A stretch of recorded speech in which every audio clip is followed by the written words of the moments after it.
நாடாளுமன்றத்தில் தொடர்ச்சியாக 7வது முறையாக இன்று 2024-2025 நிதியாண்டுக்கான பட்ஜெட்டை தாக்கல் செய்தார் நிதி அமைச்சர் நிர்மலா சீதாராமன். இந்த பட்ஜெட்டில் ரயில்வேவுக்கான சிறப்பு நிதி, வருமான வரி உச்சவரம்பில் மாற்றம், இப்படி பல்வேறு அறிவிப்புகள் எதிர்பார்க்கப்பட்டது.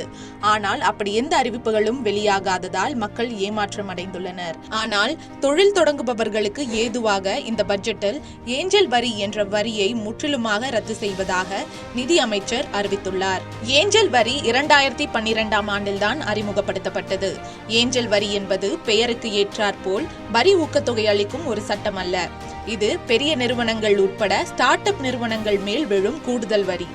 வருமான வரி சட்டம் பிரிவு 56(2) படி தொழிலுக்காக பெறப்படும் அதீத முதலீடுகளுக்கு விதிக்கப்படும் 30.9% வரிதான் ஏஞ்சல் வரி. அதாவது பொதுவாக தனியார் நிறுவனங்கள் ஒரு தொழிலுக்காக முதலீடுகளை பெறுவது வழக்கம்.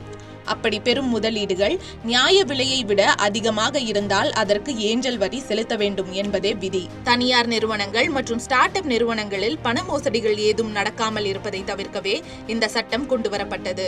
ஆனால் தற்போது இந்த ஏஞ்சல் வரி தொழில் நிறுவனங்களின் வளர்ச்சியை முடக்குவதாகவும் நிதி சுமைக்கு தள்ளுவதாகவும் கூறி இதனை ரத்து செய்துள்ளார் மத்திய நிதி அமைச்சர் நிர்மலா சீதாராமன். இதனால் தொழில் நிறுவனர்கள் மற்றும் பங்குதாரர்கள் மகிழ்ச்சியில் உள்ளனர்.